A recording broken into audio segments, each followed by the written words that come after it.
Hi guys! Mapapasana all na lang talaga tayo dito sa ating nakikita. So ito guys, magbigay lang po tayo ng ating reaction, opinion patungkol dito kay Diwata Paris Overload. Na kung saan si Rosemar, sa mga hindi pa nakakita ng video na ito or hindi pa nila napanood ang patungkol dito, so ito guys para sa inyo, no? So dito, si Rosemar ay binulabog niya ang buong social media platform. Ito nakita ko yung update ni Rosemar na kung saan sabi niya tutuparin niya na daw yung pangako niya no na kung saan meron siyang ibibigay kay Diwata. So bago ito, balikan muna natin ng mga I think 2 or 3 weeks ago, si Miss Glenda, CEO ng Brilliant Skin, siya po ay nagbigay ng kanyang showcase din kay Diwata, no? Pumunta siya doon sa parisan ni Diwata, nagbigay siya ng sasakyan, nagbigay siya ng mga upuan, tent, no, mesa, itong apron. So, yun yung kanyang pasabog. Ngayon, si Vice Ganda ay nagbigay din siya ng kanyang tulong, tent, upuan, table, ganon.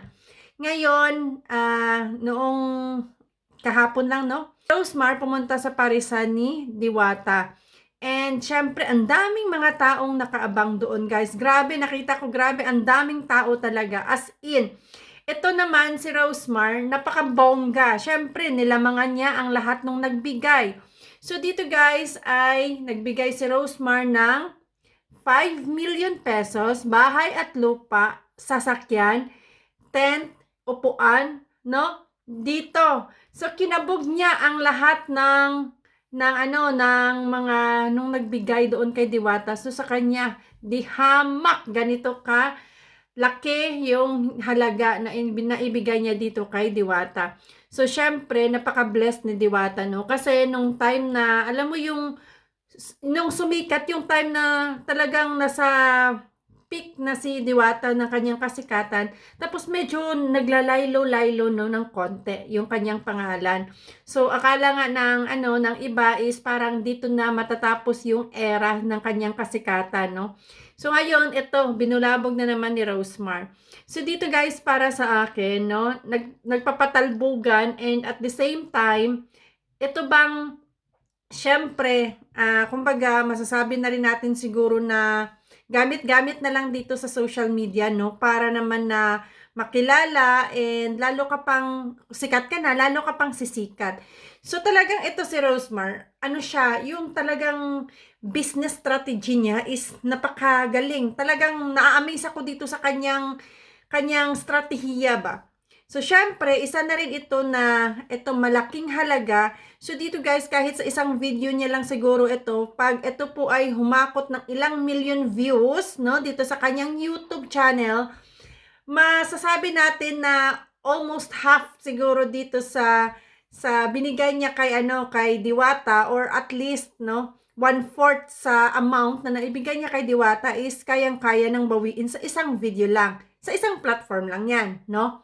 So, maliban pa dyan, meron pa siyang TikTok, Facebook, 'di ba? So, bawat video is pag ilang million views 'yun nakuha, ay kayang-kaya yan, guys. Maano yan, mababalikan yan or kumbaga is kayang bawiin kung magkano man yung naibigay niya, bawing-bawi niya yan sa video niya.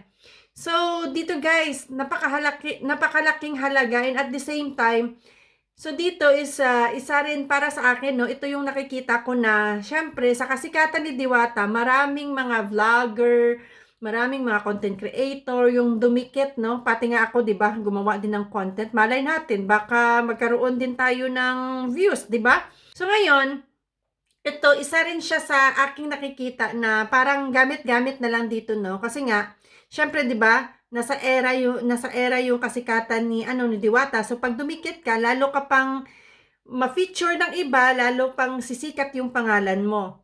So ngayon, eto nga si Rosemar ay syempre nung sa parisan niya pa lang, doon ang dami nang nagputakte sa kanya.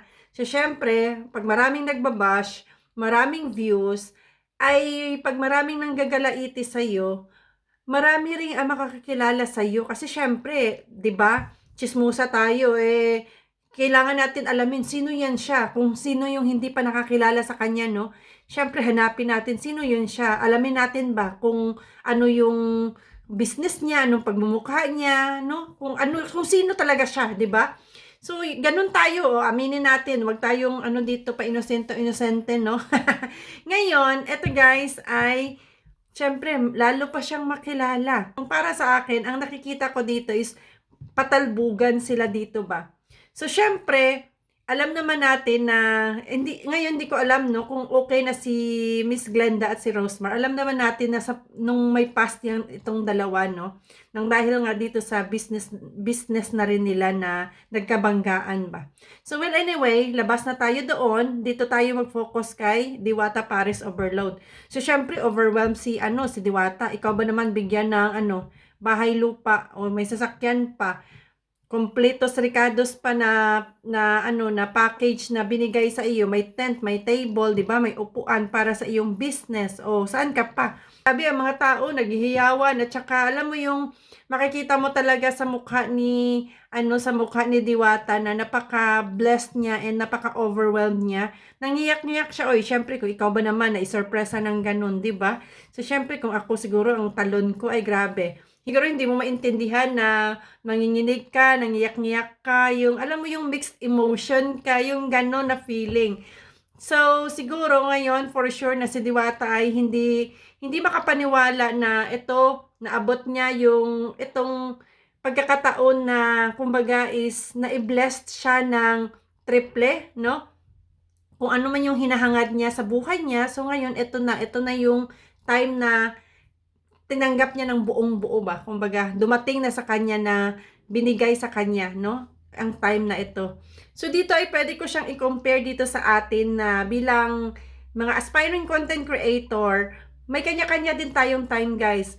So, pag-uumpisa pa lang ay marami pang paghihirap na daanan natin na pwede nating ma-encounter, na marami pa tayong challenges dito, maraming paghihirap yung pagdaanan natin bago natin makamit yung tinatawag na success. Pero yun nga is magpatuloy lang tayo, no? So ako, 'di ba, ilang beses ako na nag-share dito minsan sa inyo na parang napagod ako, parang magpahinga muna siguro ako sa pagko-content, pero hindi kasi nag-stop yung paggana ng utak ko kung anong content na yung interesting na content na naman yung susunod kong gagawin ba. Yung ganun, kaya hindi ka rin makapag-stop kung gusto mong mag-stop, no? Parang hindi din kasi pag ang utak mo is gumagana po siya, pag ako kasi pag hindi ko yung may mga iniisip ako tapos hindi ko magawa, parang lalo akong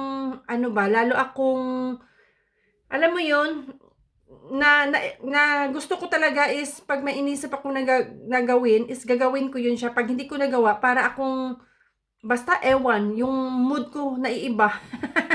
Yun siya.